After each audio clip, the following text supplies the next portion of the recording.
Voice of the People 96.1 FM, 21 minutes gone past the hour of 7 o'clock. Of course, it is the 19th day of February 2024. At 7:30, we'll get straight to the front page review, giving the details of some of the headlines making rounds across several newspaper platforms. But before we get to that segment of the show at 7:30 a.m., well, we will also be joined by El-Rufai Oseni. We just recently introduced this segment on the morning ride, which we call Who Said What. Basically, what we'll be doing in this segment of the show just before the front page review is playing some inserts or excerpts of statements made by notable individuals across the country, especially as it has political significance to a country right here in Nigeria. All right, we'll be starting the first story. Before we even start the story, my name is Gesere. And I am Simeon Sunday. All right, starting with President Bola Ahmed Tinubu calling for modernized approach to governance while speaking to fellow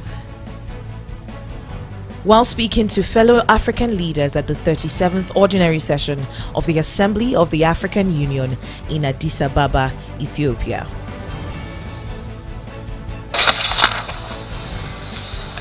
In the statement regarding our intention,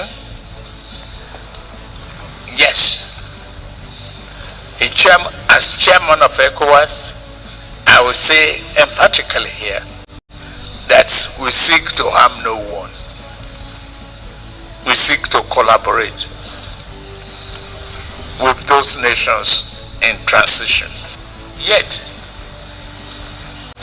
we cannot submit ourselves to impasse that would create future problems to generations. We strive for a peaceful, strong, united West Africa, and our interest is bigger than that of only one single person. Thus, out of the dust and fog of misunderstanding and acrimony, we must seize the change to create an era of trust and accord. We are doing everything possible, front door, back door diplomacy, to really bring peace and stability and democratic governance to West Africa and to Africa as a whole. On Gaza and the Middle East, here I will be remiss without mentioning events in Gaza and the Middle East. We have seen enough violence and suffering. It is time to cease fire, to demand the restraint and dialogue. We must give peace a fair chance. We must deliver a just and lasting solution for all parties involved. On the theme of this year, education is essential to a durable solution to challenges confronting our continent. Help to achieve the Agenda 2063 objective of a peaceful and secure Africa. I speak Africa not only of education in terms of science. Okay, that was the president at the 37th ordinary session of the Assembly of the AU, calling on other Africans to see how they can use modernized approach, to governance. This is a good one. And also talking about who says what, let's get to hear Peter Obi, who was recently announced by the Sun newspaper. He was actually announced as the political icon of the year 2023.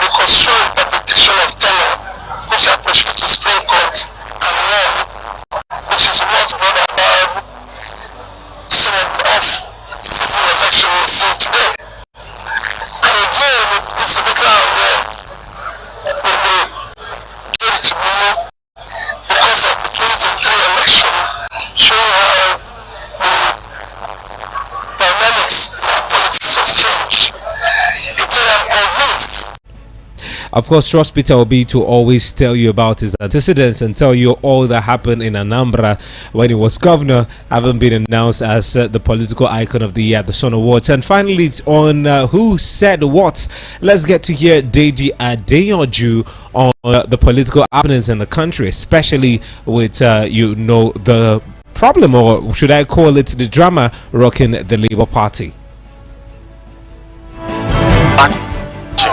Where during the last election, people had several credible options and alternatives in the country, but they said they want to swim and die with corruption. Look at the Labour Party that people were jumping all over the place for, and were saying that, oh, they are the savior, they are coming to save Nigeria. Now look at the kind of worms that we have witnessed in the Labour Party. The Labour Party cannot even account for campaign funds that it received during the last election. And this is 9 months later, 9 months after election.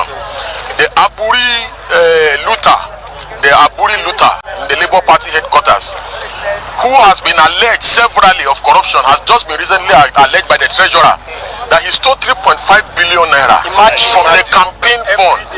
We are talking about monies that was generated for just sale of form. We're not talking about the millions of dollars they generated during the election. We're not talking about money in their naira accounts that was generated.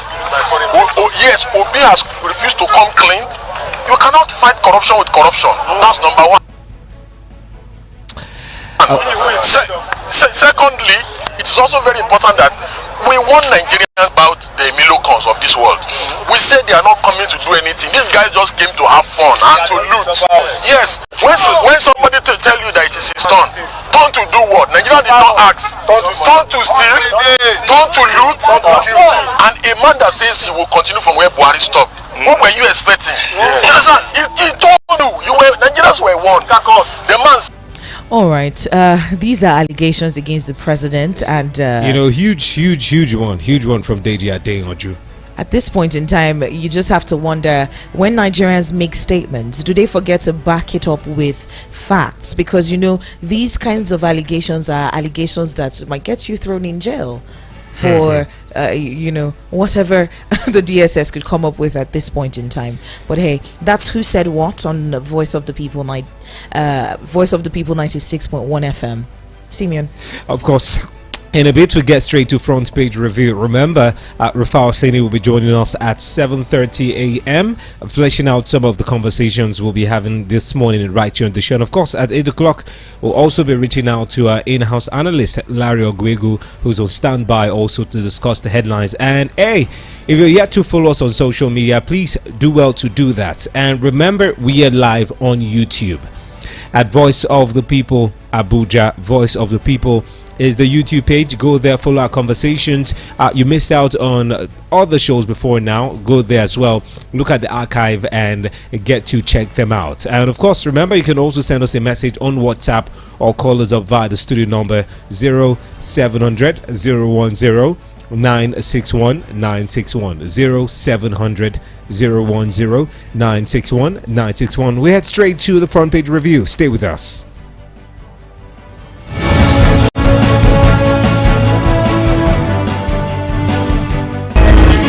It's thrilling, controversial, heated, thought-provoking.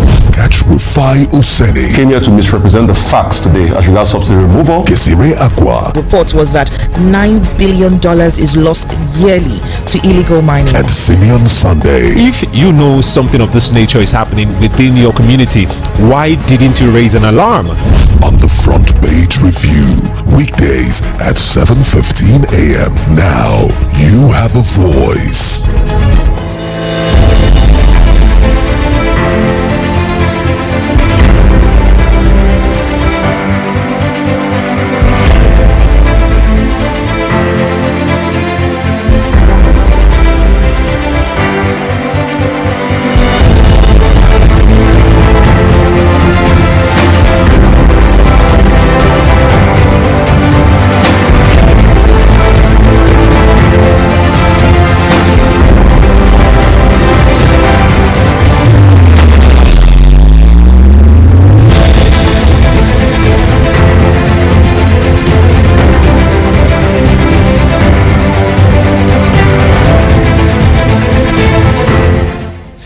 You're welcome back. This is still the front page review on Voice of the People 96.1 FM. All right, my name is Gesere. And I am Simeon Sunday. Good morning and welcome to the show. So pretty much what we do on this platform, on this particular show, is to go across all the newspaper headlines and check out how they affect you as a Nigerian and us as Nigerians. Pretty much we'll cut across all newspaper platforms, checking out the different stories and see how they affect us. In a bit we'll be joining him. Knocked the PDP governors. He said it is our considered view that the PDP and its governors should not be seeking through the back door of intimidation what they have consistently failed to achieve by democratic means since 2015. Those who could not bring transformational change when they had a lengthy chance to do so should not seek to interrupt or distract those who are busy at work on the presidential vision that Nigerians elected them to implement. Explaining what the present administration was currently working on, the minister explained that the administration of the President Bola Tinubu, since inception, generously extended financial support to all state governments, regardless of partisan affiliation. In addition, the removal of petrol subsidy, which incidentally was one of the main planks of the PDP presidential campaign, and it has swelled the revenues of all states, including the PDP states, to whom has been given much more is therefore expected. I saw this particular report, and of course I saw some of the recommendations made by Alhaji Atiku Abubakar. I wasn't even expecting the presidency or even the APC to come out swiftly in responding to the statement of Atiku Abubakar. We know that recently, of late, Atiku has been very vocal when it comes to national issues. And some Nigerians have been saying, wow, we never knew Atiku could be this vocal, because he wasn't this vocal during the Buhari-led administration. We learned that, according to multiple reports, that after he lost the election, he went all the way to Dubai. But it seems like Atiku this time has seen that, jetting out of the country doesn't really help. Even if he's going to jet out, it's necessary he keeps hammering on some national issues in the country. This, in a way, will actually, create more relevance for him as an individual in the country. So he has actually spoken. He has said so many things. He talked about the floating of the naira. He recommended that there should be a controlled floating of the naira, which even the presidency have come out to criticize. They said if they should do part of the recommendations of Atiku Abubakar, we will actually see Nigeria return to the days of Godwin Emefiele. And of course, where about $1.5 billion, according to the presidency, was used to show up the naira. And according to the presidency, they said, this is some kind of fraud, or it will actually lead to what they call arbitrage.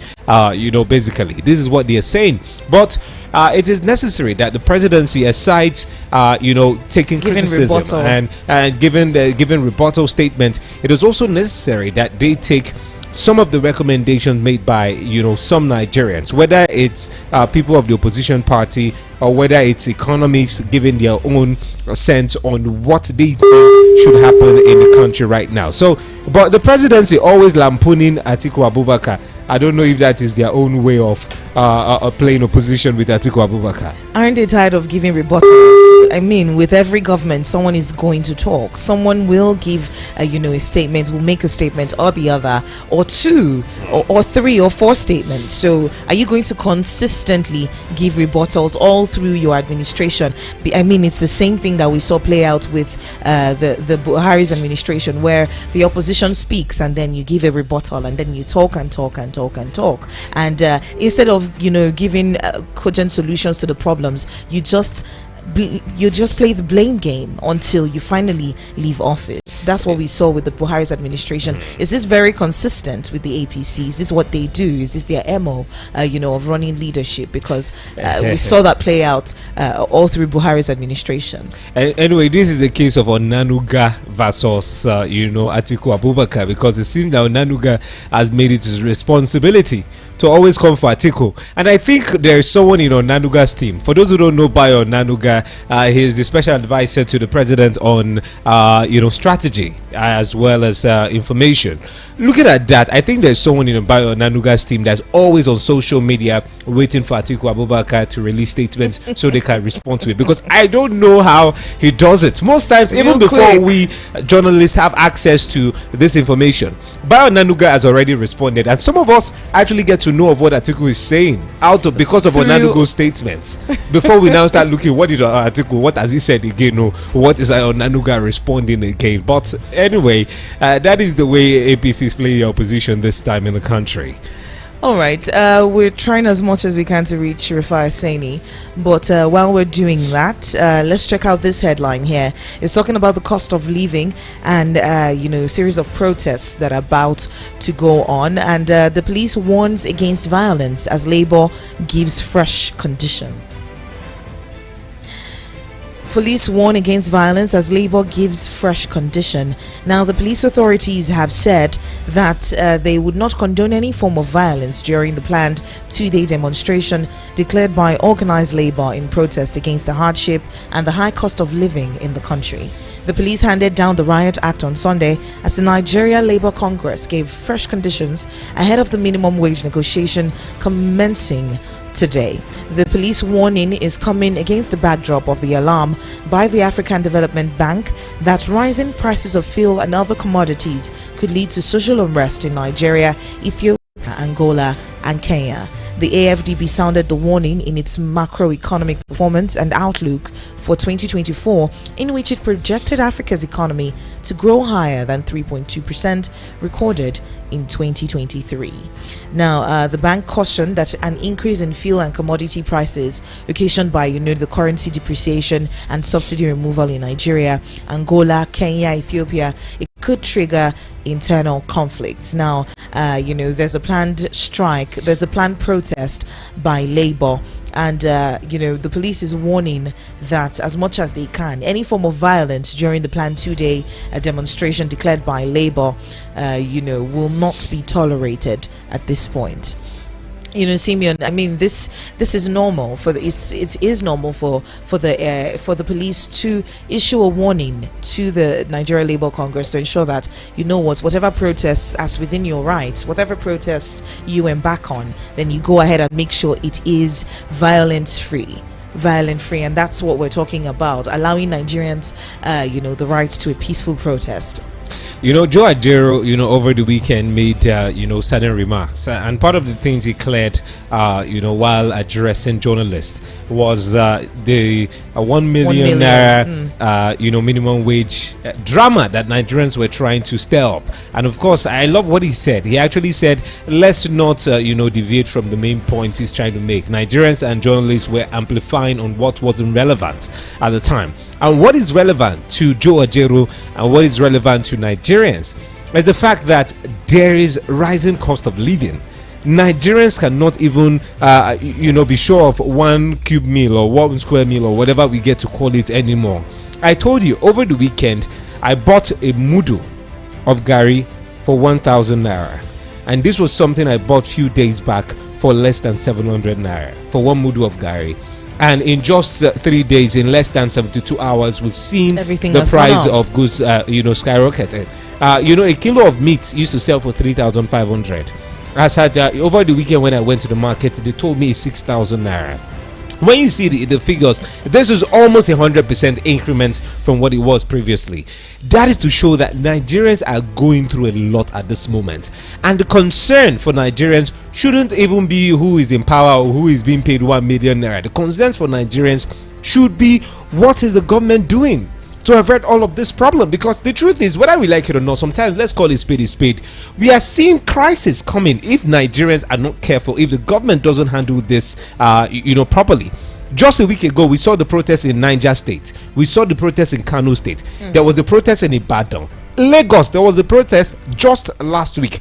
There will be nationwide protest against the rising cost of living if the president doesn't come back from AU We've seen a couple of pictures of the president in AU. Some of the pictures we've seen, are not even flattering. I must say, AFP, that's the Association Press, they are not doing our president any good with some of the pictures they are posting online of our president at the AU.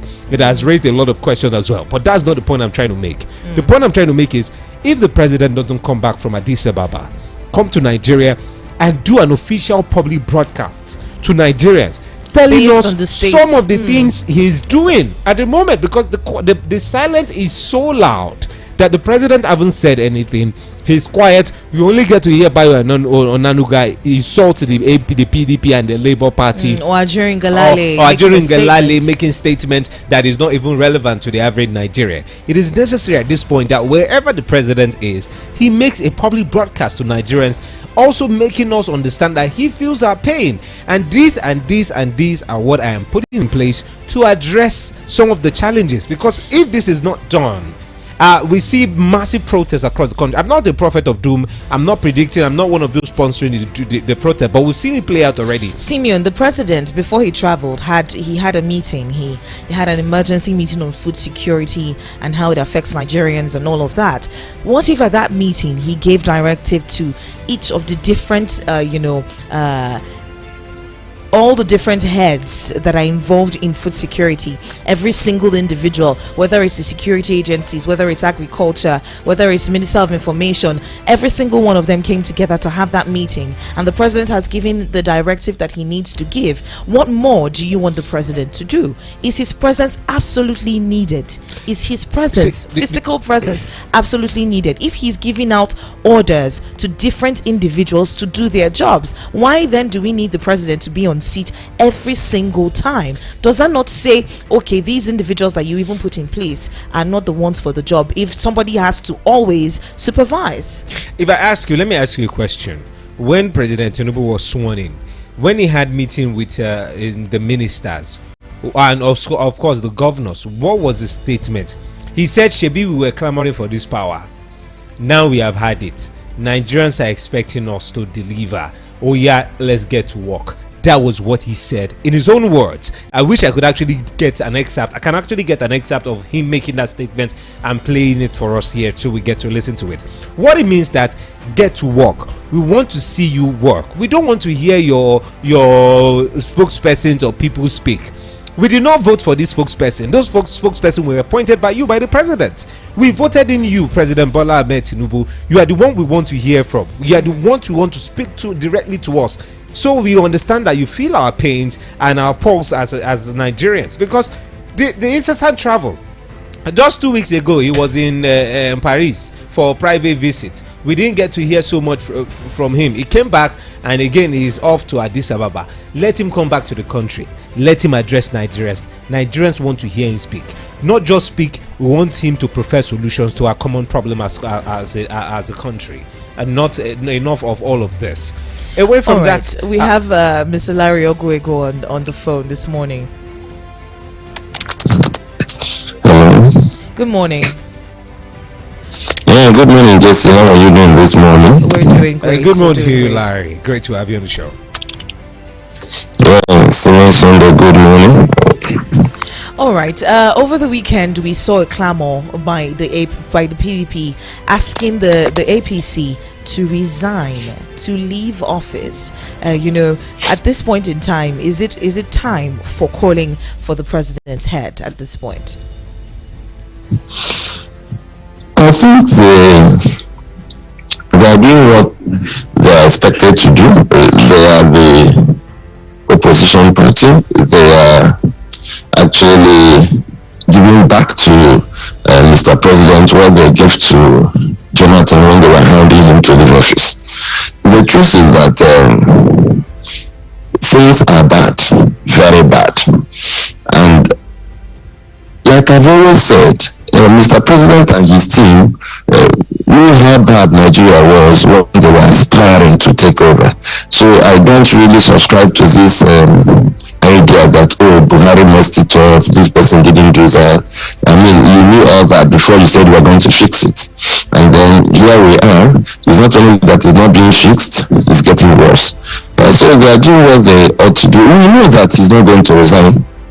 we know that he's not going to do anything near even resigning. But it's a wake-up call usually when people say things like that, and then now we're having a conversation around it. What it means is that both the people in APC and the people in the PDP and those of us who don't belong to any party will be thinking about the president's scorecard. Should he still be there? He may not resign, but the call is relevant. Well, you're talking about the timing. Maybe it's too early in the day or something. But the truth is that it's early in the administration. Yes, that's what you're thinking probably. But if it's very bad, you can make that call at any time. You don't wait until you die to look for a solution. And they know that by making the call, Mr. President won't resign really. So they are just trying to express how disappointed they are, how bad they feel, and in any case, like I said earlier, they made similar calls severally when Jonathan was in power. They always tell people, oh, if you can't fix this, resign. And at the time Jonathan was being asked to resign, there wasn't really anything to fix compared to the challenges we have now. Then we had mainly the insecurity problem in the northeast. Now we have it everywhere, every nook and cranny, every street. We have to deal with hunger, and hunger is a very dangerous issue because it gathers one's mind. You can't even function well when you're hungry. So I think the call to resign is something they have a legitimate right to do. That's one of the benefits of democracy. You speak your mind. When you're saying it's too early, well, go and ask those who cannot feed and those who cannot take transport to go to work and all of those guys. If they have a choice, they'll ask them to leave today. So I don't think it's about the time.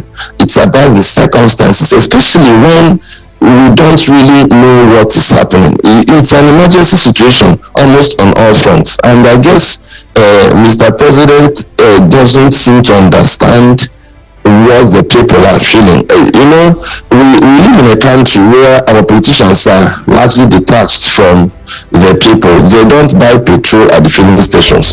They don't buy bread.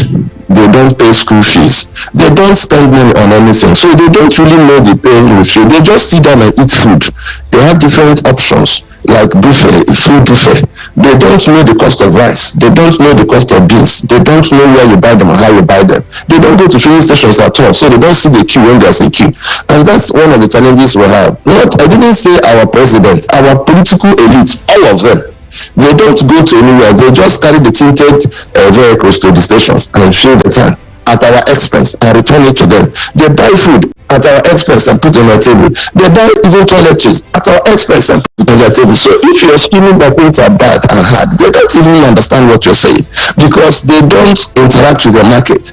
So if you're telling me now that it's too early in the day, and I know how this economy has affected my life, I don't think it's too early. I mean, if he can't deliver, I'll be honest with you, I may throw a party if he makes that choice because things are spilling out of hand. And the situation where we are grappling with these situations, and we heard that the person the other time went on a personal trip for 1 week. It was mind-boggling to me, personal trip.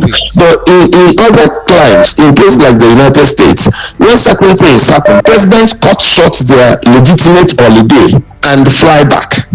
In Nigeria, the house is on fire. People go on personal trips to France or wherever, and then come back when they like. I thought Buhari's silence was deafening. Now I'm seeing another kind of silence that is mind-boggling, because we have genuine emergencies now. I think the man should be doing hands-on leadership. The sense of leadership is that the leader should be upfront. Okay, talking about genuine issues that Nigeria actually have, we're talking about the cost of living, and NLC are threatening to go on a protest, 2-day protest, which begins today, the 19th of February. And also we've seen truck drivers who are also insisting on the strike to begin today as well, although we've heard the federal government and marketers are to meet today to discuss the way forward. Now the question is, which way forward for us as Nigerians? Two key sectors or institutions in the country are embarking on a protest. What now becomes of Nigerians? I think it tells you how bad things are. I mean, everybody's angry. Everybody's like, this can't continue. It's like when you're on a construction site and things are not going well. Before you know what is happening, people will start dumping their tools and walking away from the site. And that's what's happening to Nigeria. It's a construction site where, first of all, the site manager is hardly there to even supervise what's going on. So if you have a problem with your work at the site, you don't even see Oga, as we say in Nigeria, to give you directions. Oga may have a foreman here, another foreman there, but when you have certain problems, you may begin to feel that this foreman may not be able to solve the problem anymore. And that's what we are getting towards now.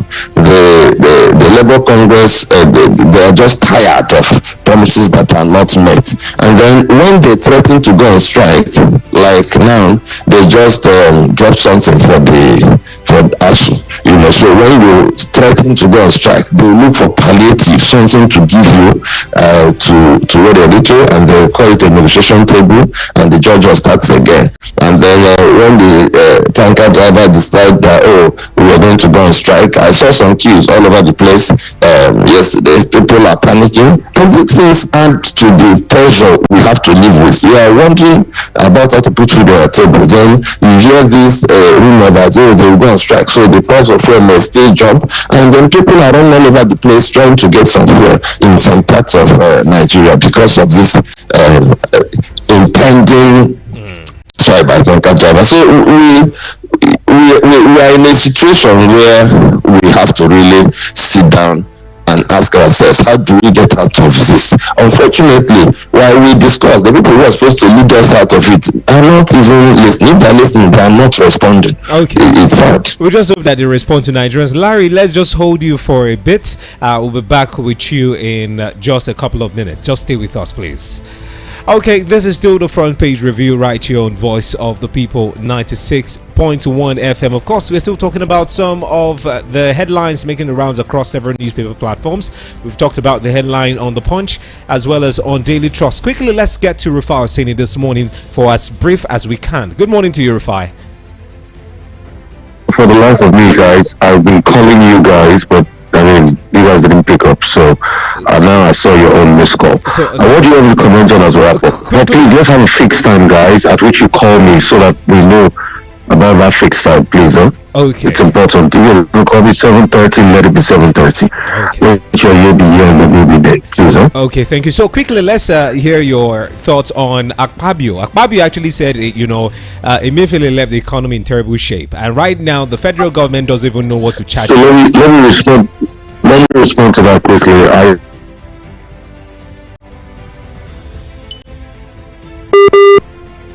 Hello, Rufai. Yeah, hello. Okay, let's try to get the, hello, can you hear me? Yes, we can hear you now. We didn't get you before, but we can hear you now. Yeah, hello? Hello? Hello. The Ministry of NDDC with all the scam it had.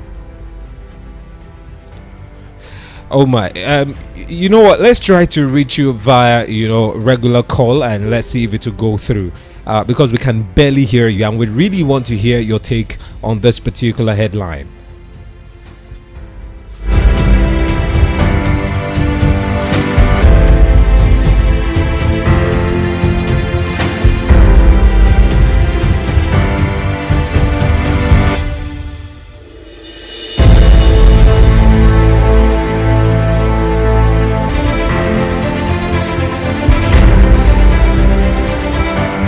You're welcome back. This is still the front page review. Okay, let's get back to Rufai Hosseini. Good morning to you, Rufai. Are you there? Hello, are you there? Hi, this is Rufai. I'm not available to pick up my call right now. Oh my. This is some network issue. I think we need to buy, a satellite phone for Rufai. Maybe we can actually reach it, because these networks are not really working for us right here. But we'll try as much as possible to get back to him as quick as possible, because we know, it will be time for him to say his byes right here. But we're still talking about Akpabio. All right. Good morning. Okay, so as I was saying, Yes, go ahead. it's been hypocritical on the part of Mr. Akpabio. This was the same man that served in this same last administration he's blaming. Till today, we've not gotten to the end of the off-your-mic incident, where his ministry, where he was superintending over, had a big corruption scandal at the NDDC. Also, for the life of me, he too has had his run-ins back and forth.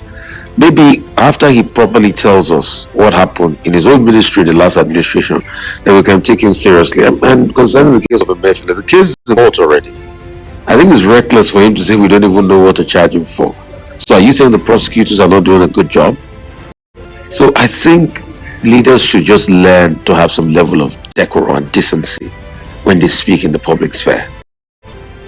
I have to go, but guys, please let us, corroborate and ensure that we have a particular timing so we can keep it on All right. on the dig of time. Thank you.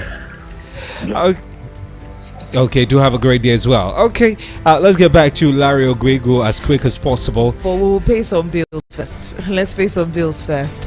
And then when we come back, we'll be joined by Mr. Larry Ogwego. Keep it locked. We bring you all the big stories and what's behind them. Politics, business, sports, news, all on VOP 96.1 FM. Now you have a voice. Today's sun is so hot though. So what are you waiting for? Get the authentic taste of creamy cold berry ice cream. To order online from Gariki, call 090-8831-5907. Guarimpa 090-8831-5909. And Lugbe 090-8845-3416. Enjoy authentic cold berry ice cream. The Week in Review, a recap of all the big headlines and stories of the week. Saturdays at 8 a.m. only on VOP 96.1 FM. Now you have a voice. I'm coming in. Now you can enjoy the original taste of premium American Romeo's Pizza. Juicy, just the way you like it. To order online from Guarimpa, call 090-8831-5908. Gariki 090-8831-5906. And Lupe 090-9238-9861. Romeo's Pizza, the pizza champions. Coming in hot, just like the 96.1 FM.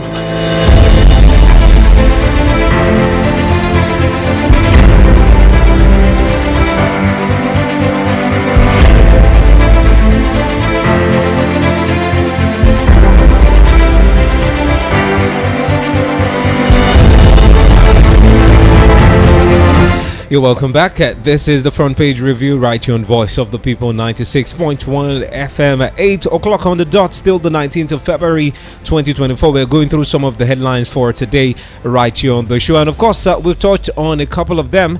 We're being joined by Larry Ogwego right here again. Let's get to hear Larry's thoughts on Akpabio. Hello. Welcome back, Larry. Hello, Larry. Good morning. Yeah, the Lord, yeah. Yes, welcome back. Let's quickly touch on the headline on Daily Trust.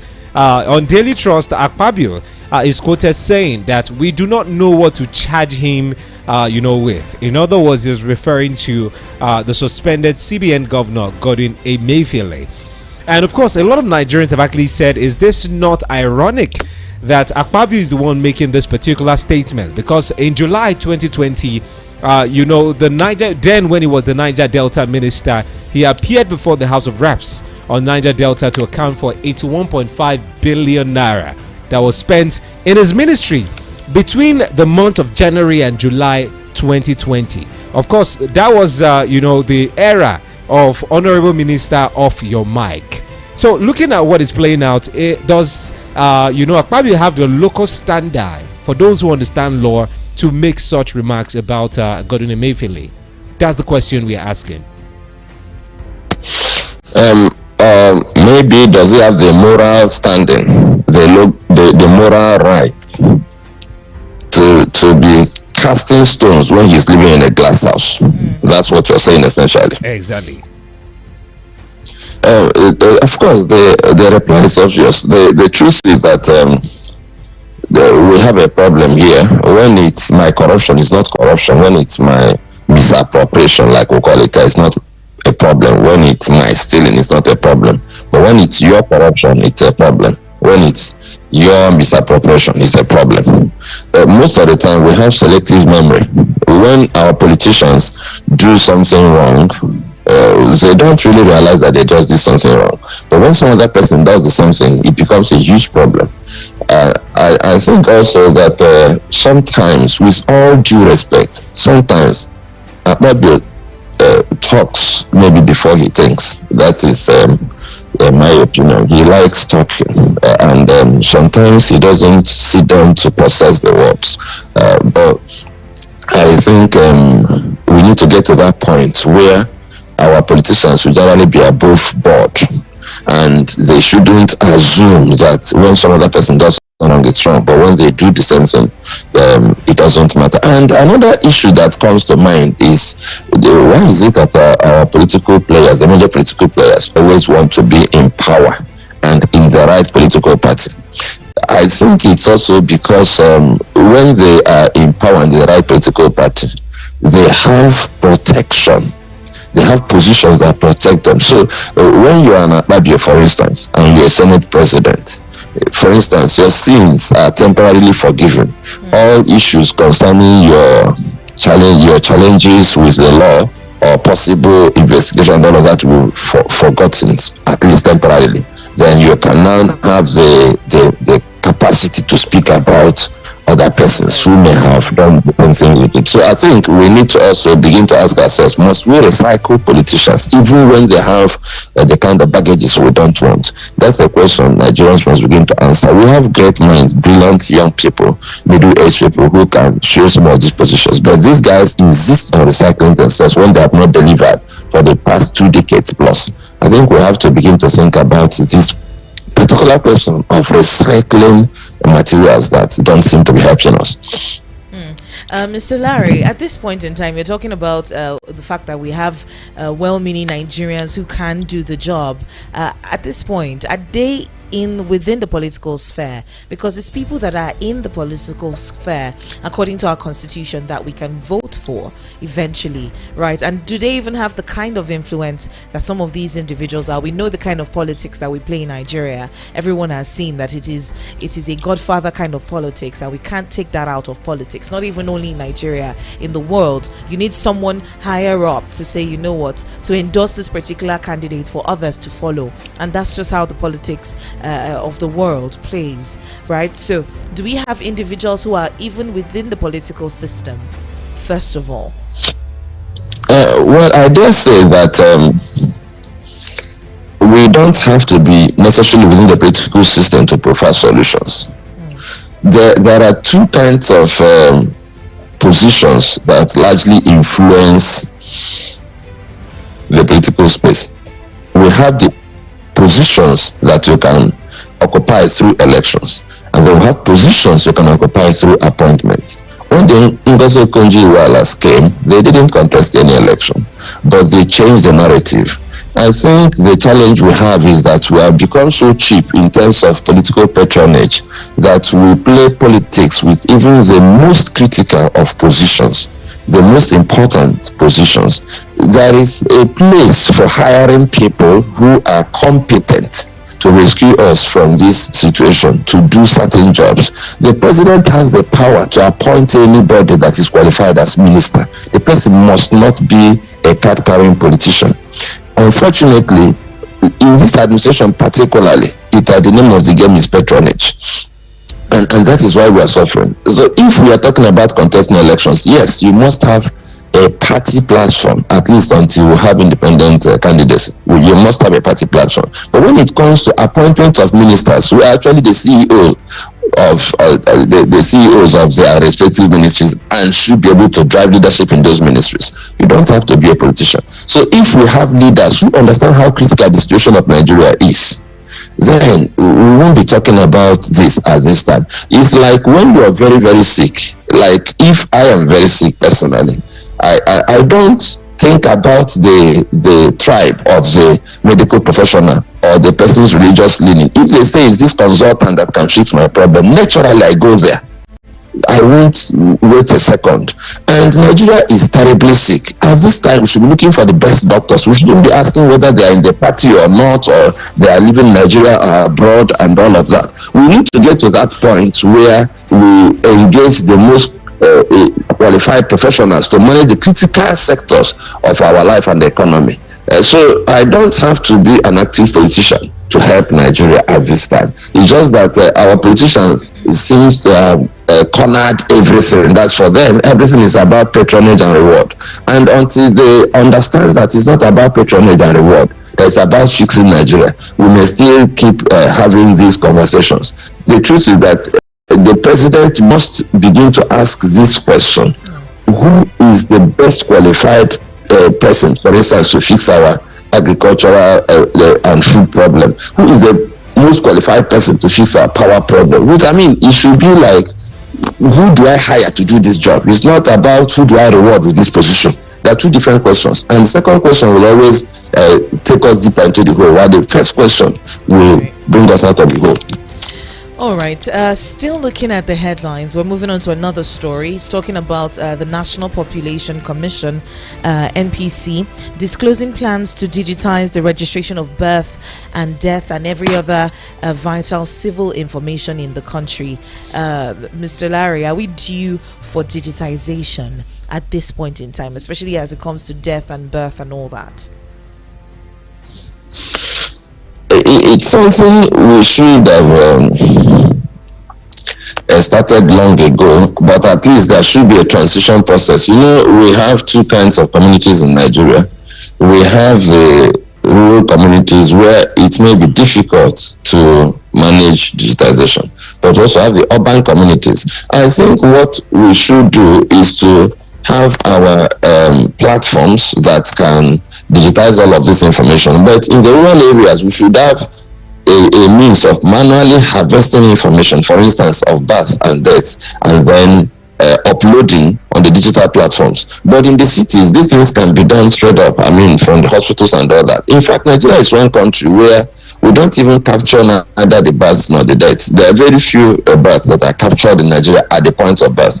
What I know, for instance, about the United States is that as the baby is being delivered, the name of the baby is on the birth certificate. The baby is captured at birth. In fact, you provide the name of the baby before the delivery. So the baby's head is coming out, they are receiving the baby, they are doing the birth certificate. Everything starts immediately. In Nigeria, most hospitals don't even know that there's anything like the birth certificate. That's in the United States, you don't go to start looking for birth certificate months after the delivery. Those things are seamless. In Nigeria, even the most modern hospitals would expect you to finish delivery and then you go, including illiterate parents, are expected to now go to somewhere to look for registrar of birth so that they can register the birth. And then, of course, the issue of death. That one is something Africans don't want to hear about. We don't want to hear about death. So if somebody dies, we are still in denial. We are praying that the person will get back up to life. And they are telling us we can get a certificate that the person is dead. We don't want to do that. So we need to actually have the data, because without the data, planning is difficult. But having said that, we should have our digital platforms, and we should also be able to adapt it to the rural areas so that we can upload data. Meanwhile, I think there's something I'm worried about in terms of managing data in Nigeria. We are looking at birth and death statistics, but we have so many platforms that are different that we need to begin to think about how to harmonize. We have the BVN for banking. We have the Federal Road Safety we have the database for driver's license. We have the one which I find most annoying for voting, that is the INEC voters register. And then we have the national identity card. We have all sorts of platforms. I don't think we need to have all that. If we have a proper national identity card platform, that platform can get to that point where you want to vote, your ID card automatically informs the nation that this person is 18, this person is qualified to vote, and then the person passes on, then the register of deaths will notify the central portal that manages ID cards, and the person is like, okay, RIP, we are done with this person for now. So I think we need to get to that point where we stop proliferating all sorts of identity card portals. It's become a scam in Nigeria. Everybody wants to collect hundreds of billions to have his own identity card platform, or the identity platform, or whatever. I think we have to stop that and then streamline the identification process. What we use on social ID card can be relevant to banking. ID card, especially when it's biometric, can do a lot of things. We can't keep replicating all of these things. All right. Thank you so much, Mr. Larry. But real quick, let's touch up on the APC primaries. Quickly, just in less than 2 minutes. Let's get to hear your take. And on the Punch, it is actually said that Opera, as a Edo APC governorship primary, produces 3 winners. The confusion trailing Saturday's governorship primary of APC in Edo State deepened on Sunday as Anna Mero Dekeri became the 3rd aspirant to claim victory in the exercise. We know that Opus Odima, who is the chairman of Edo State Primary Election Committee, announced Ada Hosa as the winner of the exercise, polling 40,453 votes. And of course, Stanley Baja declared Okpebolo as the winner. And now, the 3rd candidate, Dekeri, has actually said he's the winner. 3 winners from one primary. Which should we take? Quickly, less than 1 minute. Yeah, well, I think what has played out is the fact that politicians now have realized that the elections don't hold water anymore. So first of all, you declare yourself winner and we all go to court so that the court will decide. But it tells us also that while we blame INEC for not being able to conduct elections, we should ask ourselves, what's the quality of politicians that we have?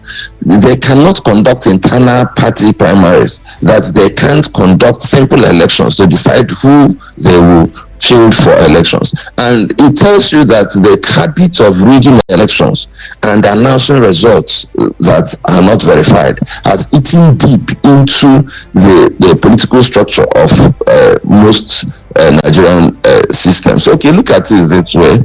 You have one from the chairman, you have one from the returning officer, then the collecting officers from local governments had a meeting. Apparently somebody instigated them and they also announced their own. It tells you that our present political elites are not, no matter how you reform the system, I say it consistently, no matter how you reform the system, I don't reform the minds of the people who manage the system, will have a huge problem. Our political elites are looking for power for personal gain, and they will stop at nothing to get it. They are not interested in the rules. The rules are clear about primaries. Unfortunately, they're not just interested, they're interested in their personal candidate winning, and that is what is playing out. Thank you so much. At least this time we cannot blame Mr. Yakubu, and nobody can come out to make a full song about Yakubu being the fault. Precisely. The problem. Thank you, Larry, for joining us this morning. I hope you have an amazing morning. Yeah, it's my pleasure. And I guess and Simeon Sunday, it's good to talk with you this morning. I hope we do this again tomorrow. Okay, thank you so much. Let's just go on a quick break. When we come back, remember we said we'll be having a guest. We'll be having a conversation with a guest right here. Stay with us. It's thrilling, controversial, heated, thought-provoking.